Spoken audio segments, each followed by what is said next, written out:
Hello বন্ধুরা, আষাঢ় মাসের বিপত্তারিণী মায়ের পুজোর একটা মিনি ব্লগ তোমাদের সাথে শেয়ার করতে চলছি। আজকে তো মঙ্গলবার, আমাদের এমনিতেই নিরামিষ।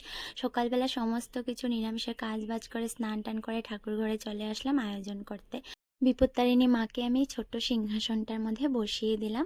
তারপর দেখো এখানে আমি পান সুপারি সমস্ত কিছু ধুয়ে টুয়ে নিয়েছি। আর আজকে তো জুলাইয়ের 1 তারিখ, বরের সামার ভ্যাকেশন স্টার্ট হয়ে গেছে। ও আমাকে ফল টল ধুয়ে দিতে, সমস্ত ফুল রেডি করে দিতে হেল্প করে দিয়েছে। এখন আমি ঘরের গুরুদেবকে পুজো করে নিচ্ছি। তারপর আমি আলতা পরে নিলাম, নাইটি পরে ধোয়াধুয়ি কাজগুলো করে নিয়েছি।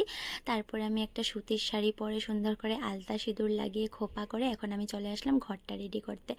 এই পল্লবটা দেখো বর এনে দিয়েছে, পুরো নিখুঁত আর কত সুন্দর। এখন আমি ঘটের মধ্যে সুন্দর করে স্বস্তিক চিহ্নটা এঁকে নিচ্ছি। আর এই ঘরটা না আমি বিয়েতে পেয়েছিলাম, আজকে প্রথমবার ইউজ করছি মায়ের পুজোতে। কত সুন্দর লাগছে, বড় ঘটে পুজো করতে ভালো লাগে।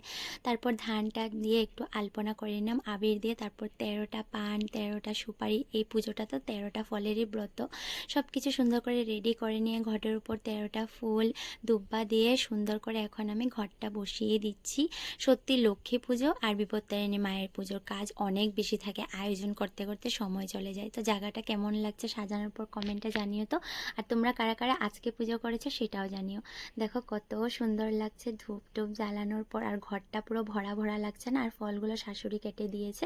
এদিকে আমার সোনা বাবা স্নান টান করে মুড়ি খেতে খেতে মোবাইল দেখছে। তারপর সবার নামে প্রদীপ জ্বালিয়ে নিচ্ছি। এদিকে দেখো ধূপটা সুন্দর করে জ্বালিয়ে সারা বাড়িতে ধূপ ধুনা দেখিয়ে দিলাম। সত্যি পুজোর কাজ করতে অনেকটা সময় লাগে। কোন সকালে ঢুকেছি না, একটু যেন আমার মাথাটা ঘুরাচ্ছিল, পুরো টায়ার্ড টায়ার্ড লাগছিলো। তারপর পাঁচালিটা পরে নিচ্ছি। তারপর সোনা বাবাকে কি কি বললাম এক ঝলক শুনে। মা, বিপদ নাশিনী সব ঠিক করে দাও। দেখলে তো কত সুন্দর করে সোনা বাবা মায়ের কাছে ফুলটা দিল। এইভাবে আমার সোনাকে মঙ্গলে রেখো মা। তারপর দুপুরে উপোসটা ভেঙে সোনাকে খাবিয়ে নিজেও খেয়ে আমার মায়ের জন্য তেল সিন্দুর আর একটু ফল প্রসাদ পাঠিয়ে দিচ্ছিলাম। আর সোনাকে জিজ্ঞেস করছিলাম এই টি শার্টটা কে দিয়েছে, ও বলছিল বম্মা দিয়েছে। সোনা দেখো কত খুশি, মামার বাড়ি যাবে।